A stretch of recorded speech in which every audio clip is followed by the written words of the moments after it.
Hello everyone.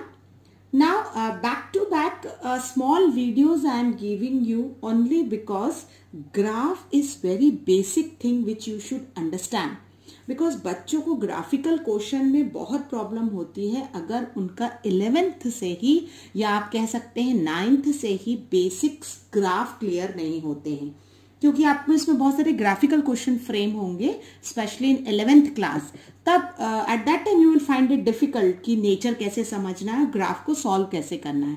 तो आज हम अलग अलग डिस्टेंस टाइम ग्राफ के नेचर को पढ़ेंगे और वो ग्राफ कैसे ड्रॉ करते हैं वो देखते जाएंगे. ठीक है, तो सबसे पहले हम देखेंगे कि अगर बॉडी एट रेस्ट है, तो ये देखिए मैं पहले भी ये बात बता चुकी हूं आपको कि बॉडी अगर रेस्ट पर है यानी वो एक ही जगह पर रुकी हुई है, टाइम हमारा एक्स एक्सिस में है, डिस्टेंस हमारा वाई एक्सिस में है, it will not change the position, यानी हमारा ग्राफ कैसा बनेगा, it will be a straight line inclined parallel to time axis. ये स्ट्रेट लाइन है, पैरेलल टू टाइम एक्सिस है. ठीक है, अगर अब हमारी बॉडी मूव कर रही है with the uniform speed, uniform speed के साथ बॉडी का मूवमेंट हो रहा है, तो जो हमारा सेकेंड ग्राफ बनेगा when your body is moving with uniform speed, I think आपको ये क्लियर होगा कि वो बढ़ता चला जा रहा है कर्व, तो वो डिस्टेंस को कवर करेगा ना. तो ये होगा हमारा डिस्टेंस टाइम ग्राफ. और इसका नेचर मैंने आपको कैसा पढ़ना बताया है, it is a straight line which is inclined to time axis या एक्स एक्सिस, आप कुछ भी कह सकते हैं. ठीक है, और यहाँ टाइम 0 से स्टार्ट हो रहा है क्योंकि हमने इसे ओरिजिन से बनाया है. आई होप क्लियर है. अब हम अपना थर्ड ग्राफ देखेंगे. हमारा जो थर्ड ग्राफ बनने वाला है उसमें हम कहेंगे कि डिस्टेंस टाइम ग्राफ प्लॉट करिए which is representing accelerated motion speeding up. एक एक्सेलरेशन मोशन होगा कि आप बढ़ा रहे हैं गाड़ी की speed, increasing with the passage of time. जैसे मैंने आपको एक एग्जांपल बताया था ना कि आप घर से स्टार्ट किए अपनी स्कूटी को और आपने स्पीड बढ़ाई है तो आपका जो कर्व है वो कैसा होगा, पैराबोला शेप का होगा, बट इंक्रीजिंग विथ टाइम, ये ऊपर की तरफ बढ़ेगा. तो इसे कहते हैं एक्सेलरेटेड स्पीडिंग कर्व. लेकिन भाई आप वापस घर आएंगे तो आपको गाड़ी रोकना भी है ना, तो decreasing with the passage of time. अगर decreasing with the passage of time है तो वो इस तरीके से होगा. This is the curve from O to A which is giving you speeding down the motion, and this is A to A giving you speeding up the motion. I hope एकदम clear होगा आपको. Okay, अब आपको मैं एक ऐसा बताती हूँ ग्राफ ड्रॉ करना जो which is not possible, actually that infinite speed is not possible. तो अगर मैं डिस्टेंस टाइम ग्राफ बोलूं which is parallel to distance axis, क्या ऐसा कर्व नहीं होता? पैरेलल टू डिस्टेंस एक्सिस मतलब ये हमारा डिस्टेंस है और ये हमारा टाइम है. तो पैरेलल टू डिस्टेंस एक्सिस का मतलब ये हुआ ना. सो इट रिप्रेजेंट्स व्हाट, कि the infinite speed of the vehicle is which is not possible. तो ये आपकी पॉसिबिलिटी कर्व की नहीं.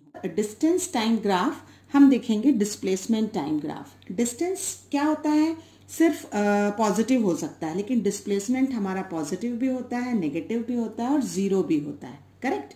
तो अगर मैं कहूं कि आपका डिस्प्लेसमेंट टाइम कर्व आपको ड्रॉ करना है और it should represent a uniform motion which is having a decreasing velocity, या डी एक्सेलरेट हो रही है अगर, तो अभी जैसे मैंने कहा था ना स्पीडिंग स्लो करने वाला जो कर्व होता है ये भी कुछ उसी तरह से बनेगा ना कि आपका रेगुलर टाइमिंग, अभी से हम डिस्प्लेसमेंट कहते हैं, डिस्टेंस से डिस्प्लेसमेंट में ये डिस्प्लेसमेंट है, तो हमारा कर्व वैसा ही जाएगा कि हमारा धीरे धीरे जो है मोशन वो क्या हो रहा है, रिटार्ड हो रहा है, यानी it was parabola which is bending downwards. Okay, तो इस केस में आपका जो O से A है वो रिप्रेजेंट कर रहा है डिक्रीजिंग वेलोसिटी, क्योंकि डिस्प्लेसमेंट टाइम कर्व है तो ये पैराबोला आपका क्या रिप्रेजेंट करता है, डिक्रीजिंग वेलोसिटी.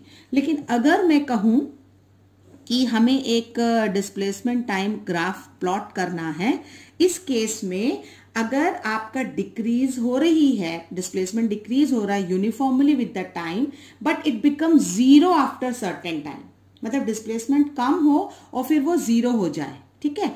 तो अगर ऐसा आपका केस है तो it will indicate that body is returning back to original position. Displacement तो तभी जीरो होता है ना, तो हम उस केस में क्या करेंगे, पहले बॉडी का डिस्प्लेसमेंट था एंड टाइम के साथ क्या हो गया, body comes at zero displacement, ये जीरो डिस्प्लेसमेंट कहलाया ना बॉडी का। तो इसका कर्व कुछ इस तरीके से होता है। ये ए बी आपका जो कर्व प्लॉट किया मैंने, वो आपका क्या बता रहा है कि आपकी बॉडी का जो है डिस्प्लेसमेंट वो एक टाइम के बाद जीरो हो गया। ओके, तो इसको कहते हैं negative slope. Displacement time graph is having a negative slope, that means it is representing a negative velocity, ठीक है। अगर मैं कहूं कि displacement of a body becomes negative after some interval of time, यहां तो हमारा डिस्प्लेसमेंट जीरो बस हुआ था ना, अगर अब मैं ऐसा कहूं तो आपके पास ये जीरो है, ये ओरिजिन है, मतलब ये टाइम एक्सिस है, ये डिस्प्लेसमेंट है जो पॉजिटिव भी हो सकता है और नेगेटिव भी हो सकता है, करेक्ट। तो पहले आपका कर्व क्या हुआ, जीरो डिस्प्लेसमेंट तक हुआ, नीचे आया और उसके बाद वो और कर्व अगर नीचे चला गया तो आपका ए बी और सी, ये इस तरीके की जो स्ट्रेट लाइन आती है वो क्या बताती है, it is giving you that indicating is what, कि body returning from A to B, displacement B पे आया, then move past the original position B and then come backs to C, यानी ए से बी आ रहा है और B से फिर वो सी जा रहा है विद अ यूनिफॉर्म वेलोसिटी। तो ये आपका कर्व दिखाएगा कि ए बी डिस्प्लेसमेंट आपका पॉजिटिव है बट बी सी आपका क्या है, नेगेटिव होता है। तो this is what the displacement time graph. अब अगर मैं आपको बिल्कुल जैसा पोजीशन टाइम ग्राफ या डिस्टेंस टाइम ग्राफ या डिस्प्लेसमेंट टाइम ग्राफ हमारा चला है, अगर उसी हिसाब से मैं आपको वेलोसिटी टाइम ग्राफ बोलूं ना, तो now this will be more easy to you. जैसे अब मैं तुमसे बोलूं कि a body is moving with a uniform velocity, then what will happen, its velocity is not changing. Not changing means okay, no problem, this is velocity, this is time, it will be a straight line inclined to x axis or I can say time axis, क्योंकि velocity बदल ही नहीं रही है। फिर मैं आपसे कहूं कि body starts from rest and moving uniform acceleration, मतलब बॉडी रेस्ट से स्टार्ट कर रही है, यानी वेलोसिटी तो पहले जीरो थी हमारी और ये वेलोसिटी है, ये टाइम है, और उसके बाद यूनिफॉर्मली वो एक्सेलरेट हो रही, यूनिफॉर्म एक्सेलरेशन हो रहा है, मतलब धीरे धीरे धीरे वो बढ़ता जाएगा। तो इसका नेचर क्या होगा, it's a straight line inclined to time axis. अगर मैं आपसे कहूं कि वेलोसिटी टाइम ग्राफ बनाइए but having some initial velocity, हाँ, तो अगर कुछ इनिशियल वेलोसिटी है तो हम ओरिजिन से चालू नहीं करेंगे, हम कहां से चालू करेंगे, यू से चालू कर देंगे, क्योंकि ये हमारी वेलोसिटी बताता है और ये हमारा टाइम बताता है। लेकिन कर्व का नेचर तो वही रहेगा, straight line inclined to X axis. आपको याद होगा मैंने यही कर्व यूज किया है in case of Newton equation of motion, जहां पर मैंने आपको वैल्यू कैलकुलेट करना बताई है कि s equal to u t plus v is equal to u plus a t, s equal to u t plus half a t square and v square minus u square equal to 2as। उस समय हमने क्या graph लिया है, एक uniform acceleration का graph लिया है, but body is having some initial velocity. अब मैं आपको कहूं कि आपकी आपकी बॉडी की जो वेलोसिटी है वो रेगुलर इंटरवल ऑफ टाइम के साथ इंक्रीजिंग एक्सेलरेशन में है। तो देखिए इंक्रीजिंग और डिक्रीजिंग हमने अभी कहा था एक फॉर्म ऑफ पैराबोला होता है ना, तो अगर आप इंक्रीजिंग पैराबोला बोलेंगे तो अब आपको थोड़ा क्लियर हो रहा होगा। इंक्रीजिंग का मतलब कर्व ऐसा जाएगा, है ना, तो वेलोसिटी टाइम कर्व जो है वो OA इंक्रीजिंग बता रहा है, तो डिक्रीजिंग कैसा बताएगा, तो डिक्रीजिंग आपका कुछ ऐसा बताएगा। तो this is OA your decreasing curve, मतलब रिप्रेजेंटिंग डाउनवर्ड। फिर जैसे मैंने अभी आपको डिस्प्लेसमेंट में बताया कि डिस्प्लेसमेंट अगर जीरो आ जाए तो आपकी वेलोसिटी जो है वो v से जीरो आएगी, क्योंकि आपको पता होना चाहिए जब डिस्प्लेसमेंट नेगेटिव पॉजिटिव और जीरो होता है तो वेलोसिटी भी नेगेटिव पॉजिटिव और जीरो होती है। तो इस केस में अब बताइए आपका कर्व कैसा होगा, ये वेलोसिटी है, ये टाइम है, पहले बॉडी के पास वेलोसिटी थी और टाइम के साथ वेलोसिटी जीरो हो गई, करेक्ट। तो नेगेटिव स्लोप वाली जो मैंने अभी आपको बात बताई ये वही है which is representing uniform negative acceleration, isn't it? Because velocity decreasing uniformly with the time, and अगर ये मैं मेजर करूँ ना तो in this case theta is greater than 90 degree होगा ना। Here this is an obtuse angle, so after some time the velocity becomes zero.